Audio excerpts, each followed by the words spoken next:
Welcome to AV number 7, last AV of the history of English drama. Now this is objective test. एक प्रकारची वस्तुनिष्ठ पद्धतीने काही प्रश्नांची उत्तर आपल्याला द्यायची आहेत. Name any 4 periods of history of English drama. English ड्रामाचे चार ब्रिटिश ड्रामा जे आहे त्याचे चार कालखंड कोणते आहेत ते कालखंड सांगा. तर त्या ठिकाणी 4 periods of English British drama जे आहे ते आपण बघितले होते मागच्याच याच्यामध्ये. 4 पिरियड्स जे आहेत बघा या ठिकाणी आलेले आहे.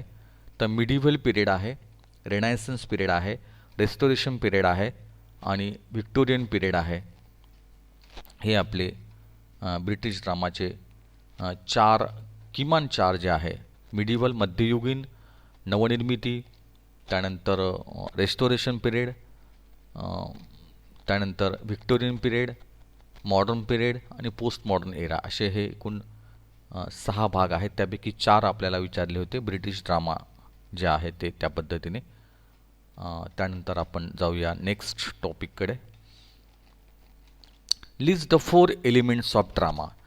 ड्रामाचे 4 एलिमेंट्स कोणते? तर त्या ठिकाणी ड्रामाचे 4 एलिमेंट्स आहेत plot, characters, theme and stage direction. तर आपण इथेच आपण आलो तर इथे आपल्याला दिसेल की 4 एलिमेंट्स ऑफ ड्रामा जे आहेत ते इथे आलेत बघा. 4 एलिमेंट्स ऑफ ड्रामा बघा इथे आलं बघा. आहे का द एलिमेंट्स ऑफ ड्रामा? पहिल्यांदा आहे प्लॉट, कथानक, कॅरेक्टर्स पात्र, कॅरेक्टरायझेशन पात्र रचना, डायलॉग त्या ठिकाणी आहे, संवाद, स्टेज डायरेक्शन रंगमंच दिग्दर्शन, कॉन्फ्लिक्ट संघर्ष आणि थीम आशय हे त्याचे भाग आहेत. त्यानंतर पुढे आपण जाऊया काय नेमकी ॲक्टिव्हिटी आहे.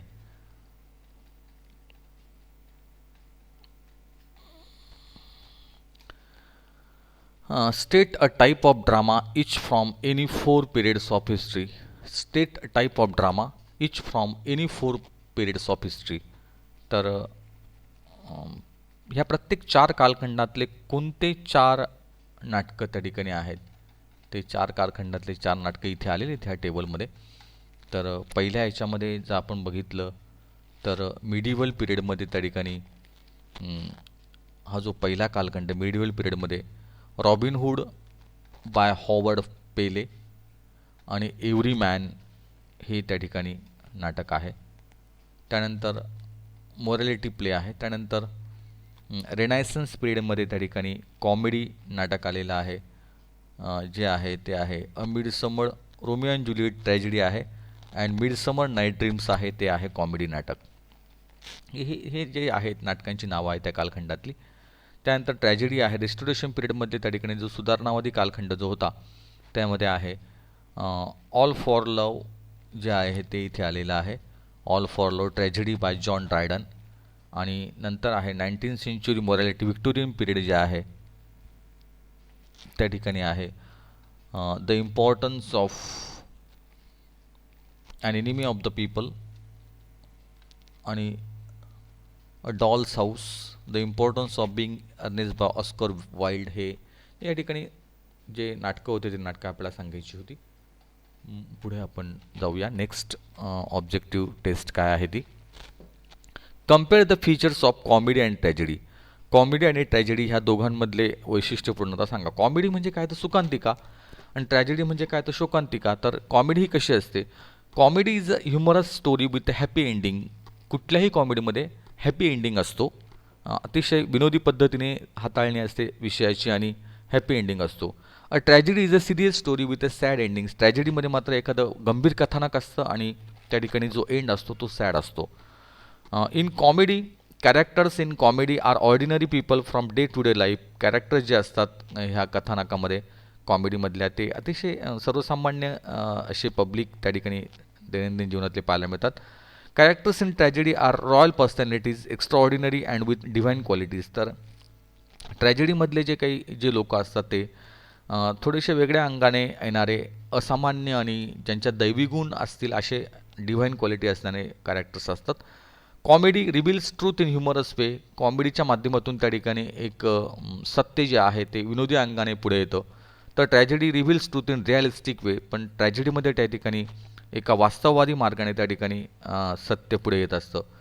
Comedy gives emotional relief through laughter. कॉमेडीमध्ये त्या ठिकाणी एक प्रकारे हास्याच्या माध्यमातून त्या ठिकाणी एक वेगळ्या पद्धतीने भावनिक आधार मिळतो. तर ट्रॅजेडीमध्ये tragedy begins purgation through arousing pity and fear in the mind of audience. तर त्या ठिकाणी एक भीती आणि दया या माध्यमातून त्या ठिकाणी ट्रॅजेडीमध्ये वैशिष्ट्यपूर्णता जी आहे ती पुढे येते, पुढे आलेलं आहे. State the difference between poetry and drama. तर कविता आणि नाटक ह्या दोघांमध्ये काय फरक आहे तो सांगा. तर ड्रामा अँड पोएट्री अँड ड्रामामध्ये काय फरक आहे तो आपल्याला सांगायचा आहे. तर पोएट्री जे आहे, poetry is a verse or a poetic presentation for recitation than performance.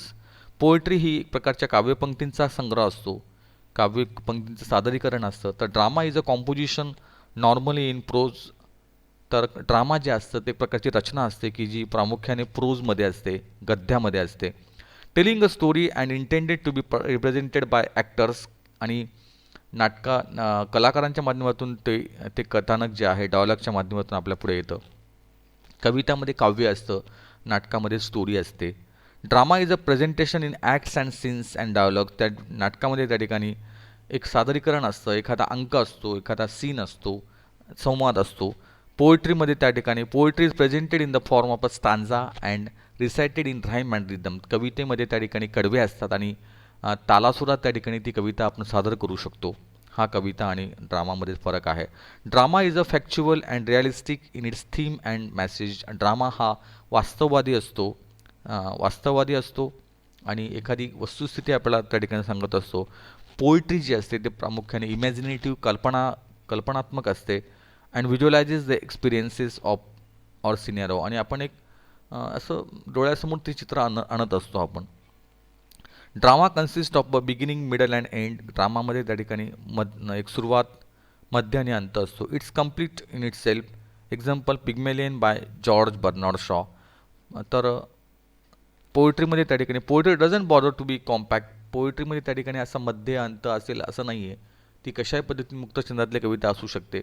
It is beyond time, place and reason. तर हा फरक नाटक आणि कवितेमध्ये आहे.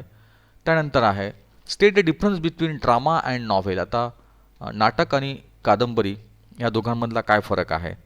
तर drama is a composition normally in prose telling a story and intended to be represented by actors imitating the characters and speaking the dialogue. तर त्या ठिकाणी नाटकामध्ये एखादं कथानक जे आहे ते पात्रांच्या तोंडी संवाद देऊन मांडलं जातं नाटक. तर नॉव्हेल तसं नसतं. Novel is written in basic prose style and it is only for armchair reading, not for performance. नॉव्हेलमध्ये त्या ठिकाणी असं कुठलाही सादरीकरण नसतं. एखादी कथा असते, ती कथा जी आहे ती आपण खुर्चीत बसून त्या ठिकाणी ते पुस्तक वाचू शकतो, कादंबरी वाचू शकतो. Drama is a presentation in acts and scenes and dialogue. Drama जे आहे तो त्याच्यामध्ये एक विशिष्ट असे भाग असतात, एखादा सीन असतो, संवाद असतो. तर नॉव्हेलमध्ये जे आहे, novel is a presentation of the events in the form of paragraphs. कादंबरीमध्ये त्यामध्ये त्या ठिकाणी काही घटना असतात, त्या घटना पॅराग्राफच्या माध्यमातून त्या ठिकाणी आपल्याला पुढे येत असतात. Drama is a performance, so the characters are the mouthpieces of dramatist. Drama हे नाटक जे आहे ते एक सादरीकरण असतं आणि ते पात्रांच्या माध्यमातून त्या ठिकाणी नाटककार पुढे मांडत असतो. Novel is a prose narrative. Novel मात्र त्या ठिकाणी वर्णनात्मक पद्धतीने कादंबरी पुढे येत असते. So narrator plays important role in describing the characters and their action. आणि या पद्धतीने कथानक जे आहे तर रंगत जातं. म्हणजे याच्यात त्या ठिकाणी हावभाव आहे, तर याच्यामध्ये त्या ठिकाणी कथानक रंगवण्याचं काम, नॅरेशन करण्याचं काम त्या ठिकाणी तो लेखक करत असतो. Dialogue is the most essential element of drama. तर संवाद हा कुठल्याही नाटकाचा सगळ्यात महत्त्वाचा अंग आहे. तर नॉव्हेलमध्ये त्या ठिकाणी although novels sometimes have dialogue, it is not a necessary part of the structure. पण याच्यामध्ये भाषा जी आहे, भाषा सौष्ठव जे असतं कादंबरीमध्ये ते जास्त महत्त्वाचं असतं. इकडे संवाद महत्त्वाचे असतात, तिथे भाषाशैली महत्त्वाची असते आपल्या कादंबरीमध्ये. हा दोघांमधला फरक त्या ठिकाणी आपण सांगू शकतो. त्यानंतर डिफाईन ड्रामा. ड्रामा ड्रामाची व्याख्या काय आहे ती व्याख्या सांगा. Drama is a Greek word meaning act or deed. Drama हा एक ग्रीक शब्द आहे, त्याचा अर्थ होतो कृती करणं, ॲक्शन करणं. The ancient Greek philosopher Aristotle use this term in a very influential treatise called the Poetics. In this text, Aristotle classified different forms of poetry according to basic features he thought could be commonly recognized in their composition. तर drama एक प्रकारचे act आहे आणि ह्या ठिकाणी मला वाटतं ड्रामाची व्याख्या पण इथे आलेली आहे. सुरुवातीच्याच कालखंड याच्यामध्ये ड्रामाची व्याख्या इथे दिलेली आहे.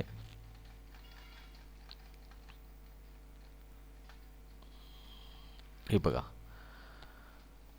Drama is a composition in words or prose to be acted on the stage. तर नाटक जे असतं ते या पद्धतीने स्टेजवर सादरीकरण असतं. In which a story is related by means of dialogue, की ज्या ठिकाणी कथानक जे आहे ते संवादाच्या माध्यमातून पुढे येत असतं. And action and is presented with accompanying gestures, costume and scenery as in real life. तर या पद्धतीने हावभाव, त्यानंतर पेहराव आणि दृश्य माध्यमातून त्या ठिकाणी वास्तव जे आहे ते नाटकामध्ये येत असतं. ते ड्रामाच्या 2 व्याख्या या ठिकाणी आलेल्या आहेत, त्या आपण वाचू शकता. त्यानंतर आहे पुढचा पार्ट जो आहे next part.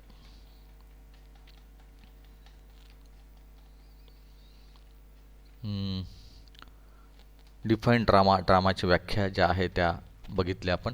Explain the term plot. Plot म्हणजे काय, तर प्लॉटचा अर्थ तो कथानक. Plot is a logically develop chain of the events in a narrative. तर एक प्रकारे प्लॉट, कथानक म्हणजे काय, तर घटनांची जी मालिका असते ती आपली प्लॉटमध्ये येते. कथानकाचे जे विशिष्ट भाग असतात ते त्या ठिकाणी येतात. The events are arrange in such a way that the whole drama becomes an action. The plot of the drama has 6 stages. तर कुठलाही प्लॉट जो असतो नाटकातला तो exposition, conflict, rising action, climax, falling action and denouement of or ending. In short, तर या ठिकाणी plot आपण आत्ताच जस्ट बघितलं. प्लॉटमधले हे जे भाग होते तर एक्सपोजिशन, कन्फ्लिक्ट, हे बघा हे जे आहे हे त्या ठिकाणी आलेलं आहे. त्यानंतर differentiate between characters and characterisation. पात्र आणि त्या ठिकाणी कॅरेक्टर्स आणि कॅरेक्टरायझेशन, पात्र रचना आणि पात्र म्हणजे काय. A character is a person, an animal or supernatural power. तर कुठलंही पात्र हे एखादी व्यक्ती असते, एखादा प्राणी असू शकतो किंवा एखादी सुपरनॅचरल पॉवर किंवा एखादी दैवी शक्ती असलेलं पात्र असू शकतं. परफॉर्मिंग ॲक्शन ड्रामा, की जो कृती करणारा असतो, or any literary work. The dramatist create the characters as per their intentions and needs. तर नाटककार त्या ठिकाणी हे पात्र अगदी जाणीवपूर्वक तयार करत असतो, कुठलंही पात्र असेल. The characters which are use to represent a particular trait or quality are stock or static characters. तर ते हे विशिष्ट पद्धतीने त्या ठिकाणी आपले स्वभाव विशिष्ट त्या ठिकाणी ते सांगत असतात. The characters which change and have varied angle are called round or dynamic characters. तर अशा पद्धतीने 2 पात्रांचे प्रकार पडतात, फ्लॅट आणि राऊंड कॅरेक्टर. ते पण आपण बघितलं होतं. On the other hand, characterisation ज्याला आपण पात्रांची रचना म्हणतो, is an art and the techniques a dramatist or a writer use to create and develop characters. पण पात्ररचना जी आहे ती नाटककार नाटकाच्या माध्यमातून त्या ठिकाणी पात्ररचना करत असतो. त्याचे जे गुण वैशिष्ट्य असतात ते त्यांना आपल्याला सांगत असतो. The dramatist take every effort to bring the characters to life by establishing their relation with the characters. तर इतर पात्रांशी त्याचे काय रिलेशन्स आहेत एकमेकांशी ते दाखवून त्या ठिकाणी नाटककार ते पात्राला सशक्त करत असतो. In short, characterisation is the process through which the dramatist try to reveal the characters and their personal qualities. तर त्या पात्राचे वैयक्तिक गुण सांगण्याचे काम जे आहे ते कॅरेक्टरायझेशनमध्ये त्या ठिकाणी केले जातं. आणि शेवटचा जो लास्ट टॉपिक आहे, list of few reasons for watching a drama live on the stage. काही कारणं सांगा की त्या ठिकाणी नाटक जे आहे आपण स्टेजवर लाईव्ह बघतो, तर त्याचे कारणं काय असतात. तर live drama involves real people on real stage giving real experience to the audience. एक अस्सल अनुभव जो आहे, खरा अनुभव जो आहे स्टेजवर आपण घेऊ शकतो लाईव्ह ड्रामामध्ये. It boost our literary knowledge and develop our understanding of drama. त्या ठिकाणी आपलं नॉलेज जे आहे ते वाढतं आणि नाटकाचा अजून एक भाग आपल्याला पाहायला मिळतो. It has greater impact on our perspective towards life and helps to form objective approach. एक जीवनाविषयीचा दृष्टिकोन जो आहे तो आपल्याला कळतो.